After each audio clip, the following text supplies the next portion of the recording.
અને સમાચાર પર વાત કરીશું સાબરકાંઠામાં ગુજરાતમાં સ્થાનિક સ્વરાજ્યની ચૂંટણીની ઘોષણા બાદ રાજકીય ચહલપહલ તેજ બની છે। ખાસ કરીને સાબરકાંઠા જિલ્લામાં ભાજપે ઉમેદવાર પસંદગી પ્રક્રિયા ઝડપથી આગળ ધપાવી છે।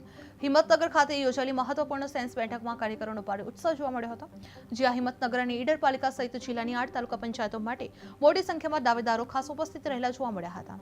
પ્રદેશ નિરીક્ષકો સમક્ષ કાર્યકરો પોતાના જીતના સમીકરણો સાથે બાયોડેટા રજૂ કરતા આજ રોજ ગઈકાલે જ ઇલેક્શન જાહેર થયું છે નગરપાલિકા, તાલુકા, જિલ્લા પંચાયત અને કોર્પોરેશનોનું।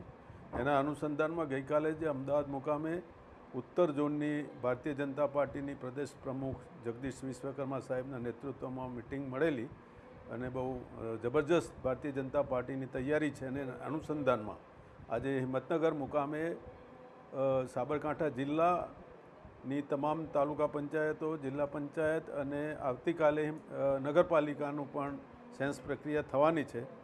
આજે હિંમતનગર તાલુકા અને હિંમતનગર જિલ્લા પંચાયતની જે ચાર્જશીટ આવે એનું હમણાં જ સેન્સ પ્રક્રિયા પૂરી થઈ છે અને એમાં લગભગ 99 અરજદારો તાલુકા પંચાયત માટે આવ્યા છે અને જિલ્લા પંચાયતના 18 ઉમેદવારો હાલ આવેલા છે અને લગભગ માહોલ એકદમ ભાજપ બાજુ ગરમ છે એકદમ, કારણ કે પ્રજાનું જે વડાપ્રધાનના મોદી સાહેબના નેતૃત્વમાં અને મુખ્યમંત્રી ભૂપેન્દ્રભાઈ પટેલ સાહેબ, ડેપ્યુટી સીએમ હર્ષ સંઘવી સાહેબ અને પ્રદેશ ભારતીય જનતા પાર્ટીના પ્રમુખ જગદીશ વિશ્વકર્મા સાહેબ અને જિલ્લા ભારતીય જનતા પાર્ટીના પ્રમુખ કનુભાઈ પટેલ સાહેબ, બિપિનભાઈ, અમારા ઝોન જે છે હિંમતનગર એના જિલ્લા મહામંત્રી અમારા પ્રેમલભાઈ દેસાઈ, તાલુકા પ્રમુખ હિતેન્દ્રભાઈ પટેલ, મહામંત્રી શ્રી ભવરસિંહ અને અન્ય કાર્યકરો એ તમામ